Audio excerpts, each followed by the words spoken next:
Welcome to the Big Bong Theory. Get ready for another mind-bending cosmic journey. This time, you sent us a real doozy of a story, Zero Sum Love. It just throws us headfirst into this catastrophic final moment. You know, the skyscraper collapsing, two teenage lovers, Leo and Maya. They're trapped in this terrifying time loop. Just the last 5 minutes, over and over. Yeah, and your mission, if you choose to accept it, which you already have by listening, is to navigate this desperate situation with us. We're going to figure out together what's going on here and understand that shocking betrayal at the heart of it all. We're going to look at their repeated attempts to escape, how their plan changes and grows, and then that just absolutely devastating twist that flips the whole story, the whole world upside down. For sure. Our primary source today is Zero Sum Love itself. No messing around, just drops us right into the chaos, the thick of it, forces us to figure out what's going on, what's at stake, right alongside Leo. So let's get right into this relentless time loop, right from the start. What really stood out to you in those first few moments? Well, I think it's the sheer, just that visceral nature of the opening. Dust first. Always the dust. That's a simple sentence. Right away, it just throws you into the physical reality of it all. You can practically taste that dust, the grit, feel that choking sensation, and then the sounds start coming at you, that groan of tortured steel. It's almost like a symphony of destruction, but it paints such a vivid and terrifying picture of the building coming down, the Kronos building. It does. And the thing that really hits you right away is that this isn't their first time, right? Like Lear's got this internal loop-honed clock. And that tells you everything, doesn't it? About just how many times they've been through this exact same 5 minutes. And then Maya's urgency, it says, never faded. And that really highlights that constant pressure, just crushing pressure they're under. What do you think that kind of repetition, that repeated trauma, does to a person, psychologically? That's a really fascinating question to think about. Right from the get-go, we're not just dealing with physical danger here. It's the emotional, the psychological impact of reliving this horror over and over again. Does it make them laser focused, or does it lead to this exhaustion, this numbness? And yet they still have to survive. It seems like with Maya, her urgency is still so intense. It's almost like this fierce will to escape is what keeps her going. Yeah. And the story doesn't waste any time throwing obstacles at them, does it? Right off the bat, their first move, checking the floor vent, it leads nowhere. Blocked. Same as last loop. It's like such a quick, almost like a throwaway line, But it tells you so much about their past efforts, what they've already tried. They've explored the obvious, the easy ways out, and got them nowhere. Boom, the stakes are raised, and you know they need something more desperate. Yeah, and what I find really interesting here, it's like this early example of them figuring things out inside the loop. They're not just going through the motions, they're learning, they're adapting. The blocked vent, it forces them to plan B, the service elevator shaft. I mean, that decision, it just screams desperation. An elevator shaft in a building that's literally falling apart around you. I mean, come on, how much worse can it get? Right. You got to wonder, how bad does it have to be for an elevator shaft to be your best option? And the story, it gives us these little hints, these breadcrumbs about their past failures. The blocked vent, moving to the elevator shaft, and even within that, trying to get that door open, kicking it, using a pipe, finally the fire axe in loop 52. Yeah. It's like this process of elimination, right? Learning through repetition, however horrible that repetition might be. How many loops do you think it took them to get to this point? I mean, it's crazy to think about. Every failed loop probably ended with them dying only to start over again. Loop 52 just opened a single door. That's insane. It really shows you what's possible with time loops, though. The potential to gain knowledge, to get better, even when death is like a constant companion. It's grim, but it's fascinating. Yeah. It's like this resilience, this gritty determination born out of repeated failure. So let's get into plan B. Really dig into it, how they try to pull it off in this particular loop, the one you shared with us. Right, so plan B is all about stages, each one more dangerous than the last. First, they got to get to that service elevator door, which is on the 47th floor. It's warped, and the whole building is coming apart. Beams are falling, furniture shattered, the floors are tilting. It's a race against time, yeah, but it's also a race against physics, the laws of gravity, basically. And then comes the big one, forcing that elevator door open. They mentioned loops 34, 41, 52. Yeah. It just drives home that trial and error, right? This wasn't a quick fix. They had to experiment, fail, and then learn what would work, what tool, what amount of force. Maya finding that fire axe, that's a huge turning point for them. It's hard-won knowledge. It's like a beacon of hope in this crazy loop. Exactly. It becomes more than a tool. It's like the culmination of all their experience in this loop. Every swing of that axe, it represents all the failed attempts, right? And slowly getting closer to the solution. And the way she uses it, the sparks, the metal crunching, it makes the tension so real. It's palpable, You can feel how desperate they are. Okay, so they get the door open, barely, and they step into this elevator shaft. Pitch black, total darkness, the echoes, the cable screeching. Man, it's a whole other level of scary.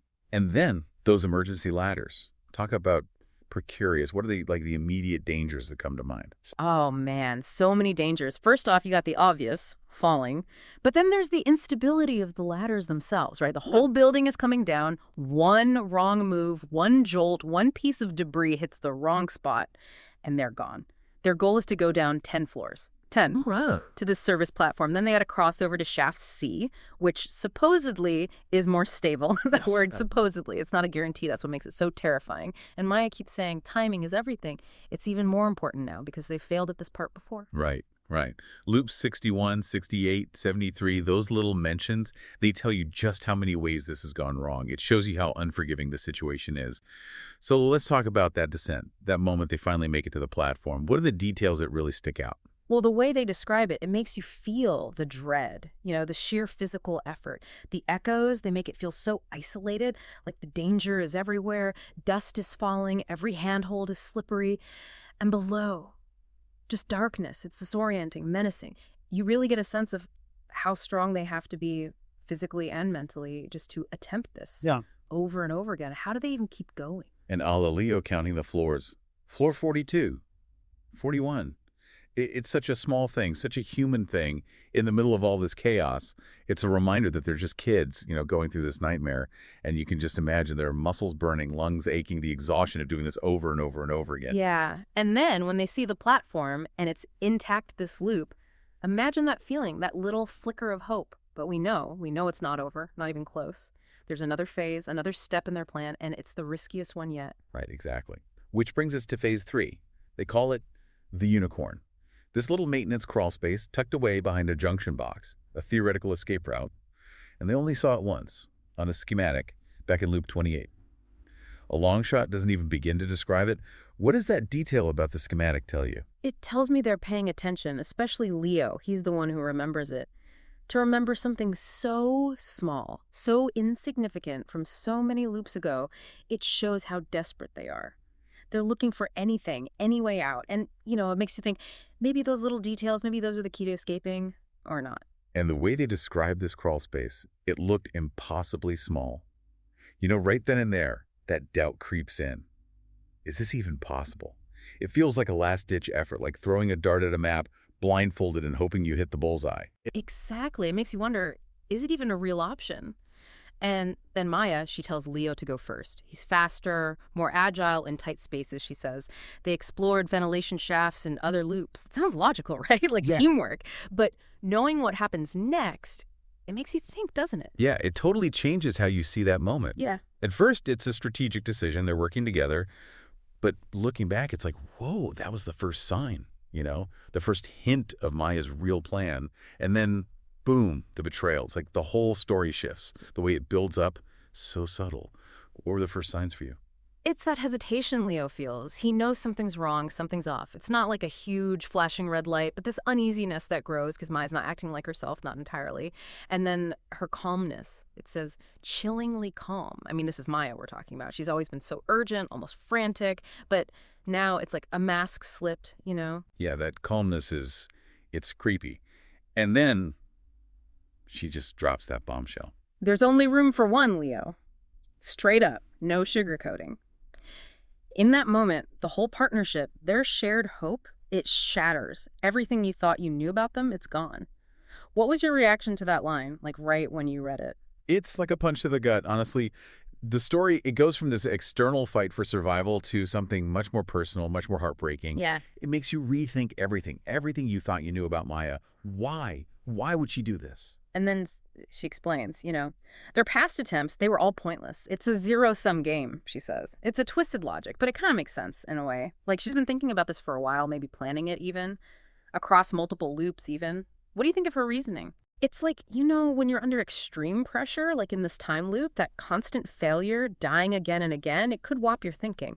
Maybe it got to a point where her survival became the only thing that mattered. The zero-sum game, I think it means she believes they're doomed if they work together. Only one of them can make it out alive. It's a horrible choice, born out of pure desperation. And here's the really shocking part. It wasn't just a spur-of-the-moment thing. She's been manipulating things, the platform failing faster, the blinking red light on that device she planted. I mean, she's been planning this, setting things up all along. This isn't just survival. It's cold, calculated betrayal. Does this change how you see Maya? Oh, absolutely. She goes from victim to, like, this mastermind willing to do whatever it takes to survive, even if it means sacrificing Leo. It's chilling to put him through those loops again and again, knowing what she was going to do. It's disturbing, to say the least. You planned this. Leo finally gets it. He trusted her completely. And now this. It's just heartbreaking. And that line, et tu brute, it's like the ultimate betrayal, right? Coming from someone you love. What does that reference add to the scene? Oh, it's huge. It takes it beyond just, I had to do it to survive. It's like Caesar being killed by his best friend, Brutus. It shows how deep their bond was and how completely Maya shattered that trust. This isn't just about living, it's about the deepest betrayal imaginable. And now it's the end. Maya's counting down, so cold, so matter-of-fact. She goes for the ladder, Leo lunges for the device, but it's too late. It's like a last act of defiance, a last grasp at changing his fate. What do you think that says about him? It says he's not giving up. Even after being betrayed like that, he still wants to live, or maybe he just wants to stop her from getting away with it. It's a last burst of will, even though he's been completely outmaneuvered. And then, kaboom, the platform explodes. It's like a period at the end of a sentence, the end of Maya's plan. And Leo's falling. He's weightless. The last thing he sees is Maya, and she's just calm. Her face is blank. She mouths the word, sorry. That image, it sticks with you, doesn't it? Oh, yeah. The sorry is bad enough, but that calm, calculating face, man, that's the scariest part of the whole story. It's like, she doesn't even care. Not really. It's just something she had to do. No guilt, no remorse. It makes you wonder, what did the time loop do to her? And the ending. So ambiguous, so unsettling. Silence, the taste of dust and betrayal. Leo's loop, it's broken. But Maya, she might just be starting a new one. The player has changed. What does that last line mean to you? The player has changed. Like, the rules of the game are different now. The Leo we knew, he's gone. Maya, she's the only one left. A new loop, maybe. But this time she's alone, carrying the weight of what she did. Will she be haunted by it? Or is she, I don't know, is she free now? We don't know. It leaves you with so many questions. So after that cosmic journey through zero-sum love, what really hits you? Were you expecting that kind of betrayal, that cold-bloodedness? Honestly, no. I mean, they were desperate. That much was clear from the start. But the way Maya planned it all out, the way she went about it, it's just, it takes the story to a whole other level. It's messed up, but it's compelling. You want to know what happens next, even though it's so awful. And what does it say about love, about loyalty, when you're facing impossible odds like that? Does the time loop, does that pressure, does it change your morals, what you're willing to do? That's the big question, right? The time loop, it's like this ultimate test. You face death over and over. Does it break you down, make you do things you'd never normally do? I don't know. It makes you think about the limits of human nature. What are we capable of when we're pushed to the edge? It makes you wonder, does the time loop, does it give Maya an excuse? Or does it just make Leo's fate even more tragic, knowing he was betrayed on purpose in this endless cycle? It's tough. The time loop, it explains why she felt so pressured, sure. But I don't think it justifies what she did. She planned it. She thought it through. It wasn't just a reaction. In the end, the real tragedy is that Leo was betrayed by the person he loved most. This story, it really leaves you thinking, doesn't it? Where do you draw the line? What would you be willing to do to sacrifice in a situation like that? It's a question worth pondering as you go back to zero-sum love with fresh eyes. Maybe even explore other stories about time loops, about what makes us human, what makes us monsters.